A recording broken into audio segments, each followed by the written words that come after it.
현령은 지위가 비록 낮으나 임금에 맞먹으니 아첨을 힘써 물리치고 간언을 충분히 받아들이는 일에 스스로 노력하지 않아서는 안 된다.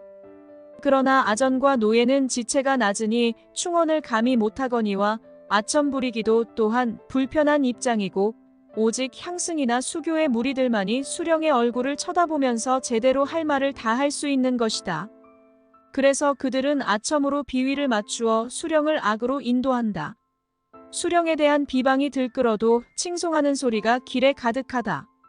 하고 수령이 파직될 기미가 있는데도 오히려 오래 재직할 것이니 염려할 것 없다. 한다. 그러면 수령은 기뻐서 이 사람만이 충성스럽다고 여기고 가명의 공문이 이미 도착해 있는 줄을 모른다.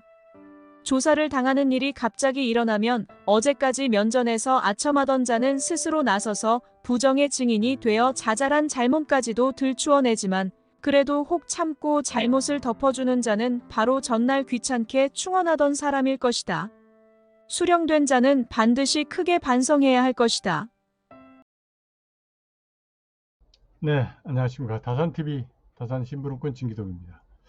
이 글은 조선시대 관료제도와 관련된 문제를 다루고 있으며 특히 지방관리인 현령의 역할과 그 주위 사람들의 행동을 비판적으로 분석하고 있습니다. 현령은 비록 낮은 지위에 있지만 임금처럼 공정하고 올바르게 행정 업무를 수행해야 한다는 것을 이야기하고 있습니다.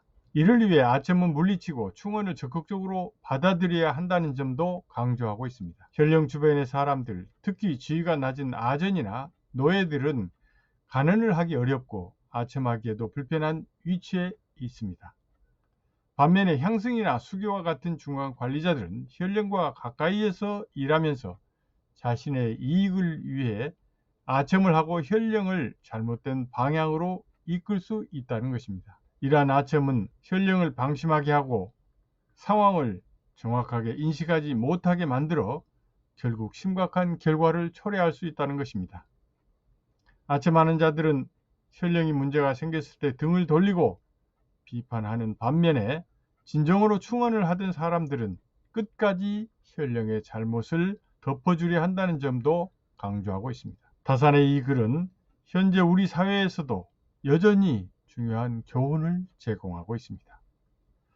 특히 영향력을 가진 지도자들은 주변의 아첨과 거짓 칭찬에 흔들리지 않고 비판적이고 충실한 의견을 귀 기울여 드려야 한다는 점을 강조하고 있습니다. 또한 가까운 사람일수록 오히려 자신에게 아첨하는 것이 아닌 진정으로 충언을 해주는 사람들을 신뢰하고 존중해야 한다는 점을 강조하기도 합니다. 이러한 태도는 건강한 조직은 물론 리더의 성공에 중요한 요소가 된다는 점을 일찍이 200여 년 전 다산 선생은 확인해주고 있습니다. 그러나 소위 나라의 지도자, 즉 심부름꾼을 뽑기 위한 요즘 국회 청문회 상황을 들여다보면 가관입니다. 소위 그들이 국무위원으로 잘못하고 있는 정책에 대해서 진정으로 충언이나 할 수 있을지 의심될 뿐만 아니라 아첨과 거짓으로 오히려 정책을 망쳐 국민들에게 해악을 끼치지 않을까 심히 우려되기까지 합니다. 부디 200여 년 전 다산 선생의 말씀을 되새겨 진정한 심부름꾼이 이 나라를 위해 일할 수 있기를 기대합니다. 감사합니다. 다산TV 심부름꾼 김정희였습니다.